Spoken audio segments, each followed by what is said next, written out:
నామానికే మహిమ కలుగును గాక.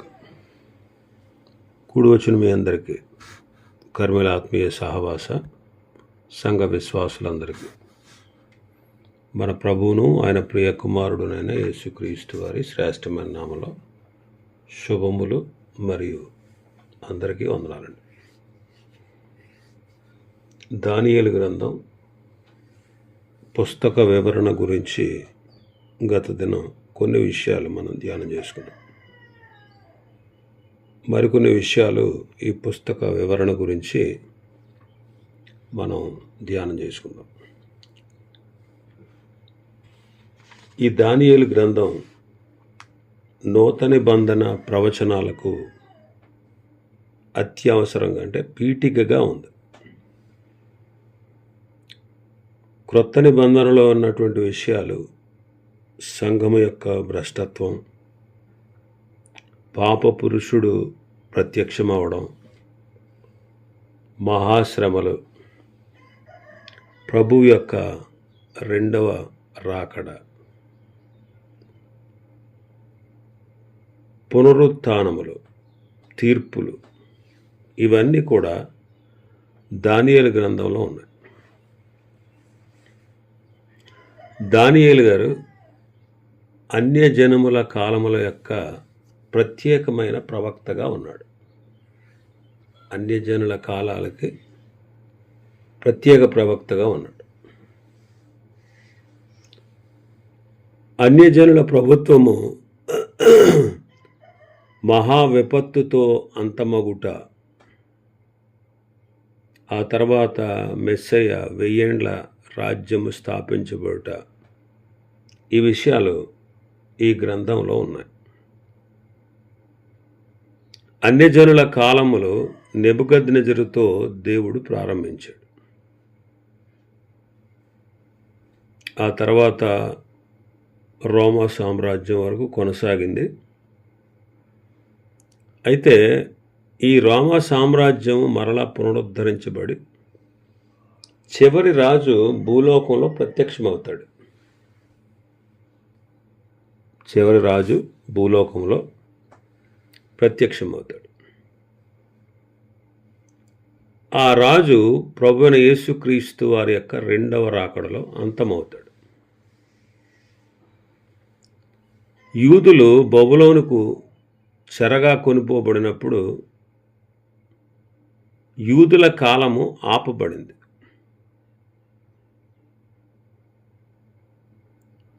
అన్యజనుల కాలములలో చెప్పబడినవన్నీ నెరవేరినప్పుడు దేవుని కుమారుడైన క్రీస్తు సింహాసనాసీనుడై యాకోబు వంశస్థులను యుగయుగములు ఏలినప్పుడు యూదుల కాలము మరలా ప్రారంభం అవుతుంది. దేవుడే ఈ గ్రంథంలో మనకు అన్యజనుల కాలారంభము, వారి గడియలు, వారి అంత్యమును గూర్చి క్లుప్తంగా వర్ణన ఇచ్చారు.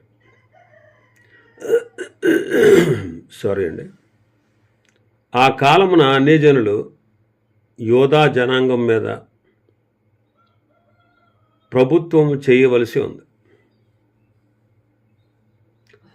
ఎన్నో వందల సంవత్సరాల క్రితం దానియేలు ద్వారా దేవుడు అనుగ్రహించిన ప్రవచనాలు సర్వసత్యములని ప్రస్తుతము ఈ దినాల్లో జరుగుతున్నటువంటి కార్యాలు మనం చూసినప్పుడు ఆశ్చర్యముగా అవి నిరూపించబడటం మనం చూడగలం.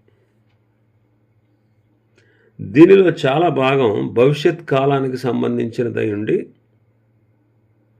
దానియేలు చనిపోయిన పిమ్మట కొన్ని వందల ఏండ్లు గడిచిన తర్వాత జరగనైనటువంటి కార్యములకు సూచనగా ఉన్నాయి. కాబట్టి ఈ గ్రంథం యొక్క పఠనం వలన భవిష్యత్ కాలంలో అన్యజనులకు సంభవింపనైన దానిని గ్రహించు జ్ఞానం ఈ గ్రంథం ఇవ్వడం మాత్రమే కాక బైబిల్ అనేది దేవుని వాక్యము అని మనము దృఢముగా నమ్మేటట్లు చేస్తుంది. ఆది నుండి అంత్యము వరకు ఎరిగినవాడు ఒక్కడే, దేవుడు ఒక్కడే. వందల కొలది ఏండ్లు గడిచిన పిమ్మట జరగనయున్న కార్యములను వర్ణించేటువంటి ఈ పుస్తకం దీని యొక్క భవిష్యత్తును, ఆ భవిష్యత్ కాలాన్ని ఎరిగిన వాడే ఈ గ్రంథాన్ని దానియేలు రాశాడు. రాయించింది దేవుడే కాబట్టి ఆయనే జీవము గల దేవుడై ఉన్నాడు. ఈ గ్రంథానికి క్రొత్త నిబంధనకు సంబంధం ఉంది. ప్రభువైన యేసుక్రీస్తు వారు తన ప్రసంగాల్లో ఈ గ్రంథంలో ఉన్నటువంటి విషయాలు చెప్పారు. మత్తయి సువార్త 24:15. కాబట్టి ప్రవక్త అయిన దానియేలు ద్వారా చెప్పబడిన నాశనకరమైన హేయ వస్తువు పరిశుద్ధ స్థలమునందు నిలుచుట మీరు చూడగానే చదువువాడు గ్రహించుగాక అన్నాడు. ఆయన మాట్లాడిన మాట దానియేలు గ్రంథం 12:11 ఉంటుంది. ప్రభు పలికినటువంటి మాట. అనుదిన బలి నిలుపు చేయబడిన కాలం మొదలుకొని నాశనము కలుగజేయు హేయమైన దానిని నిలువబెట్టు వరకు 1290 దినములగును అంటారు.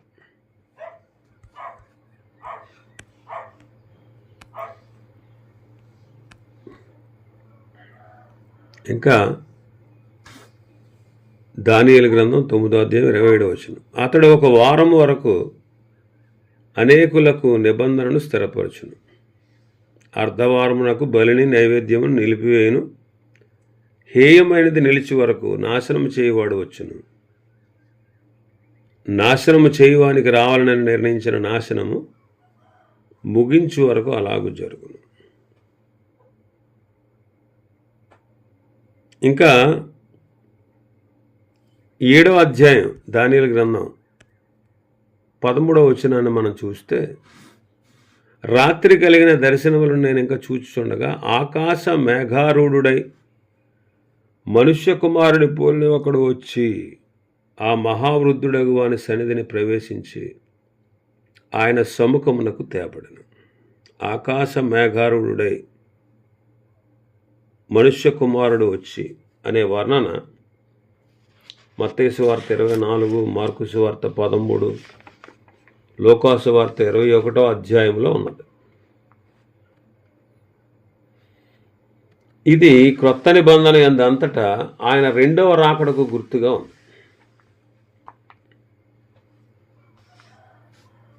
తెస్సలోనికీయులకు రాసిన 2వ పత్రిక 2వ అధ్యాయంలో కడపటి దినమును గూర్చి పౌలు వర్ణన ఇవన్నీ కూడా కొంత దానియేలు గ్రంథంలో చెప్పబడిన రీతిగానే ఉన్నాయి.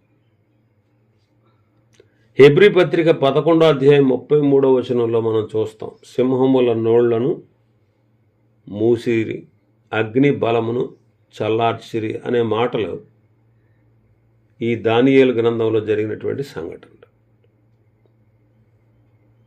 దానియేలు గ్రంథం యొక్క క్రొత్త నిబంధనలోని భవిష్యత్ ప్రవచనములు గల ప్రకటన గ్రంథంలో విశేషంగా అనేకమైనటువంటి విషయాలు దగ్గర సంబంధం కలిగి ఉంది. దానియేలు గ్రంథంలో చూపబడిన వాక్యాలు ప్రకటన గ్రంథంలో కూడా మనం చూస్తాం.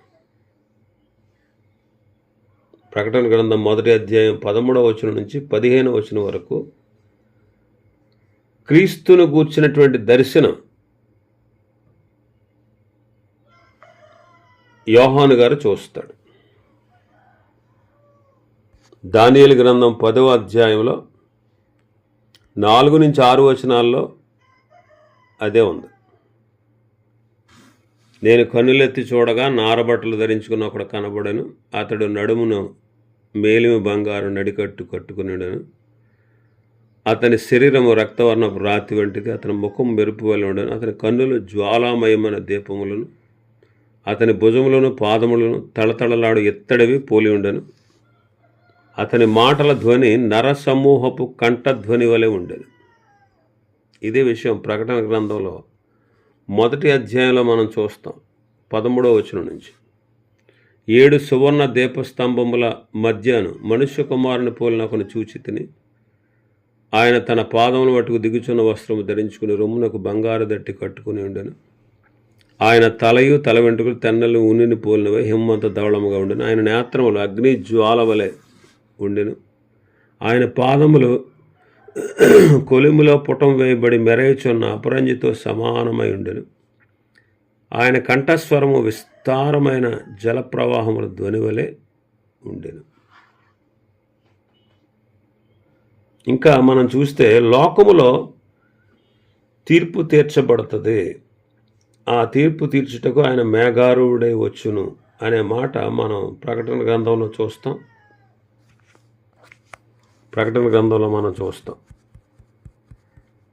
ఆయన మేఘారూఢుడై వస్తాడు అని.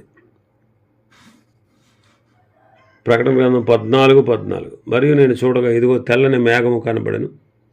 మనుష్య కుమారుని పోలిన ఒకడు ఆ మేఘం మీద ఆసీనుడై ఉండెను. ఆయన శిరస్సు మీద సువర్ణ కిరీటము ఉండు, చేతిలో వాడిగల కొడవలి ఉండెను.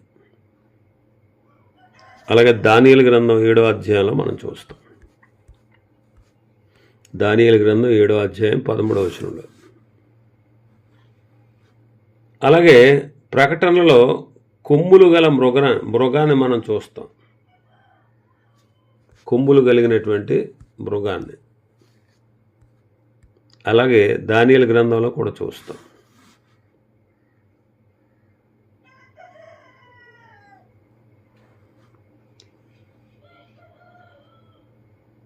అంటే దానియేలు గ్రంథం 7వ అధ్యాయంలో వాటి ప్రతిబింబము ఉందన్నమాట. దేవదూతల అధిపతి మిఖాయేలు.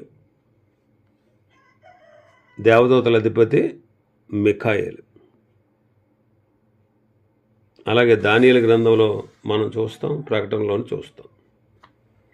సంఖ్యలు కూడా ఒకే రీతిగా ఉంటాయి. దానియేలు గ్రంథం 1వ అధ్యాయం 4వ వచనం, ప్రకటన 1:4, దానియేలు 7:25 మనం చూస్తాం. ప్రకటన గ్రంథంలో దానియేలు గ్రంథంలోనేమో అంత్యకాలం వరకు ఈ గ్రంథమును ముద్ర వేయుము అని దానియేలుకు దేవుడు ఆజ్ఞ ఇచ్చాడు. అంత్యకాలం వరకు దాన్ని ముద్ర వేయము, అంత్యకాలం వరకు మరుగుగా ఉండునట్లు ముద్రింపబడినవి కనుక దానియేలును ఊరకుండుము అంటాడు 12:9. 4వ వచనంలో 12:4లో కూడా దానియేలు నీవు ఈ మాటలను మరుగు చేసి అంత్యకాలం వరకు ఈ గ్రంథమును ముద్రింపు అంటారు. ప్రకటన గ్రంథంలోనేమో 22వ అధ్యాయం 10వ వచనం మనం చదివితే, మరి అతడు నాతో ఇలాగ చెప్పాను, ఈ గ్రంథమందున్న ప్రవచన వాక్యములను ముద్ర వేయవలదు, కాలము సమీపమై ఉన్నది. ముద్ర వేయమనేమో దానియేలుకు చెప్పారు. అపొస్తలుడైన యోహాను గారికి ఈ ప్రవచన వాక్యమును ముద్ర వేయవలదు, ఎందుకంటే కాలము సమీపించినది అని ప్రభువే ఆజ్ఞ ఇచ్చారు.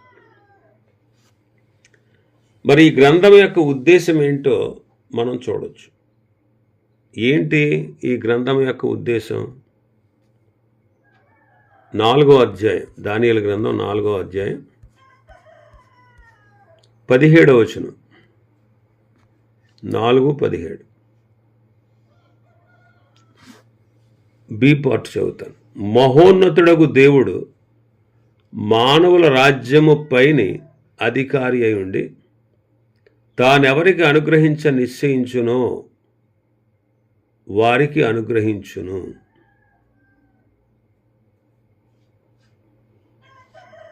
ఆయా రాజ్యములపైన అత్యల్ప మనుష్యులను ఆయన నియమించుచున్నాడనియు మనుష్యులందరూ తెలుసుకుంటారు. 25 వచనం నుంచి మనం చూస్తే, తమ యొద్ద నుండకుండా మనుషులు నిన్ను తరుముదురు, నీవు అడవి జంతువుల మధ్య నివాసం చేయొచ్చు, పశువు వలె గడ్డి తినదవు, ఆకాశము మంచు నీ మీద పడి నిన్ను తడుపును. సర్వోన్నతుడకు దేవుడు మానవుల రాజ్యం పైన అధికారి అయి ఉన్నాడనియు, తానెవనికి దాన్ని అనుగ్రహింప నిశ్చయించునో వానికి అనుగ్రహించుననియు నీవు తెలుసుకొను వరకు నీకెలాగూ జరుగు. సర్వోన్నతుడు అధికారి అని నీవు తెలుసుకున్న మీదట నీ రాజ్యము నీకు మరలా ఖాయముగా వచ్చునని తెలుసుకొనుము అంటాడు. ఇంకా మనం చూస్తే 32వ వచనం, దానియేలు 4:32. సర్వోన్నతుడకు దేవుడు మానవుల రాజ్యం పైన అధికారి అయి ఉండి, తాను ఎవరికి దాన్ని అనుగ్రహింప నిశ్చయించునో వానికి అనుగ్రహించునని నీవు తెలుసుకుని వరకు 7 కాలములు నీకు ఇలాగున జరుగును. 3 సార్లు మరలా చెప్పబడిన మాట ఏంటంటే, సర్వోన్నతుడకు దేవుడు మానవుల రాజ్యముల పైన అధికారి అయి ఉండి, తానెవరికి ఆ రాజ్యాన్ని అనుగ్రహించ నిశ్చయించునో వారికి అనుగ్రహించును, అల్పులైన మనుషులను నియమించును అనే మాట ఈ గ్రంథం యొక్క ఉద్దేశం. నిజమే, ఈనాటికి కూడా ఆయన అధికారం కిందే మానవులు ప్రభుత్వం చేస్తున్నారు. అత్యల్పులైన మానవులు ఆయన ఆలోచన మేరకు, ఆయన చిత్తానుసారంగా ఎవరిని నియమిస్తాడో వారిని నియమిస్తాడు. మానవుల రాజ్యం పైన అధికారులుగా దేవుడే నియమిస్తున్నాడు. అది మనుషులు గుర్తించాలి, పరిపాలకులు గుర్తించాలి. కానీ వాళ్ళు గుర్తించే స్థితిలో లేరు. అన్ని విషయాలు, అన్ని రాజ్యాలు చూడండి, అన్ని దేశాల మీద ఉన్న ప్రధానమంత్రులు కానీ లేకపోతే అధ్యక్షులు కానీ వీళ్ళందరినీ నియమించింది ఎవరు? దేవుడే. ఆ విషయం ఈ గ్రంథం స్పష్టంగా తెలియపరుస్తుంది. ఇంకా దానియేలు రాజవంశస్థుడు, ఉన్నత ఉద్యోగి, ప్రార్థనాపరుడు, స్వప్నజ్ఞుడు, అంటే కలల యొక్క భావాన్ని ఎరిగినవాడు. ఇతరుని గూర్చి ఎహెజ్కేలు గారు రాశారు, యూసిఫస్ అనేటువంటి చరిత్రకారుడు రాశాడు, ప్రభు అయిన యేసుక్రీస్తు వారు కూడా ప్రస్తావించారు. ఈ గ్రంథంలో 74 సంవత్సరాల చరిత్ర ఉంది. క్రీస్తు పూర్వం 606 నుంచి 533 వరకు ఉన్నది ఈ చరిత్ర అంతా ఉందని చెప్తారు. ఈ గ్రంథం యొక్క విలువైన మాట ఏంటంటే, ఈ లోక ఆధిపత్యము అడుగంటిపోద్దే, దేవుడే అధికారాన్ని కలిగి ప్రపంచాన్ని పరిపాలిస్తారు అనే విషయం ఇందులో రాయబడింది.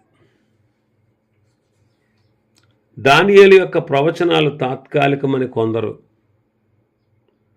మరికొందరేమో ప్రభు రాకడను భవిష్యత్తును చూపిస్తున్నదని మరికొందరు అంటున్నారు.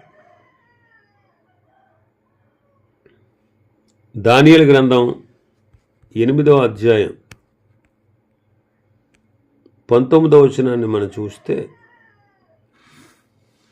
ఉగ్రత సమాప్తమైన కాలమందు కలగబోనటి సంగతులు నీకు తెలియజేయుచున్నాను. ఎలయనగా అది నిర్ణయించిన అంత్యకాలమును గూర్చినది.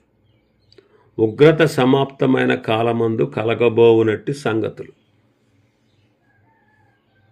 కలగబోనట్టి సంగతులు అంటున్నారు.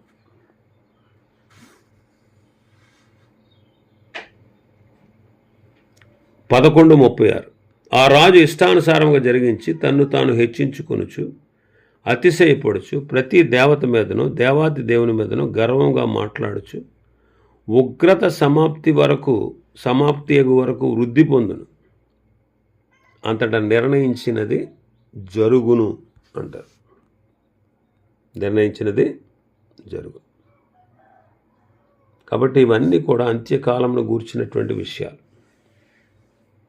తెస్సలోనికీయులకు రాసిన 2వ పత్రిక 2వ అధ్యాయం 2-4 వరకు, తిమోతి 2వ పత్రిక 1వ అధ్యాయం 3వ అధ్యాయం 1వ వచనంలో, యోహాను 1వ పత్రిక 2:18లో, యోధా 1వ అధ్యాయం 18వ వచనాల్లో ఈ వచనాలు సరిపోతాయి. దీనికిని క్రొత్త నిబంధనలో ఉన్న ప్రకటన గ్రంథానికి పరస్పర సంబంధం ఉంది. కాబట్టి దీన్ని దానియేలు గ్రంథాన్ని క్రొత్త నిబంధనకు చెందిన ప్రకటన గ్రంథం యొక్క పీఠిక అంటారు. దానియేలు గ్రంథం 9వ అధ్యాయంలో 70 వారాల ప్రవచనం ఉంది. 70 వారాలు 7 వారాలు అంటే 49 ఏళ్ళు, 62 వారాలు అంటే 434 సంవత్సరాలు, 7 ఏండ్లు అంటే క్రీస్తు కాలమునకు ఒక వారం, 7 ఏండ్లు క్రీస్తు రెండవ రాకడను సూచిస్తాం. ఆ అధ్యాయంలోకి వెళ్ళినప్పుడు వాటి వివరణ మనం తెలుసుకుందాం. క్రీస్తును గూర్చిన ప్రవచనాలు కూడా ఉన్నాయి ఇందులో. ఆయన జన్మించుట, లోకానికి వచ్చుట,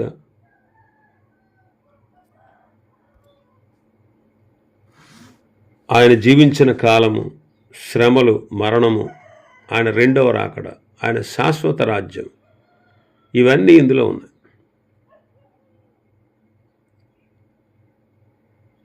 ఇంకా మనం చూస్తే ఈ గ్రంథాన్ని ముఖ్యంగా ఇందులో ఉన్నటువంటి గొప్ప ప్రవచనాల్లో కొన్నిటిని మనం ధ్యానం చేయబోతున్నాం. ఈ గ్రంథ పఠనము ద్వారా ప్రస్తుతం లోకంలో జరుగుతున్న గొప్ప సంఘటనల యొక్క భావాన్ని మనం చూడడానికి దేవుడే మనకు సహాయం చేయాలి. ఆత్మ సంబంధమైన సంగతులను గూర్చి మనం లోతుగా అధ్యయనం చేసి ప్రభు యొక్క రాకడలో ఆయన ఎదుట మనం ధైర్యంగా నిలబడడానికి అవకాశం ఉంటుంది.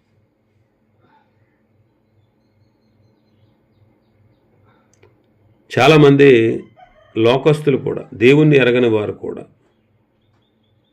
మనం కూడా సందిగ్ధ సమయంలో ఉన్నామని, చాలా మార్పులు బైబిల్లో ఉన్నట్టుగానే జరుగుతూ ఉన్నాయని, వాటిని గురించి చాలా విషయాలు చెప్పారు. కాబట్టి ఈ గ్రంథాన్ని మనం చదువుచూ అనేకమైన సంగతులు మనం తెలుసుకోవాలి. ఇందులో ఉన్న ముఖ్యాంశం ఏంటంటే అంత్యదినములు గురించి రాయబడింది. మొదటి 6 అధ్యాయాలు చరిత్ర ఉంది.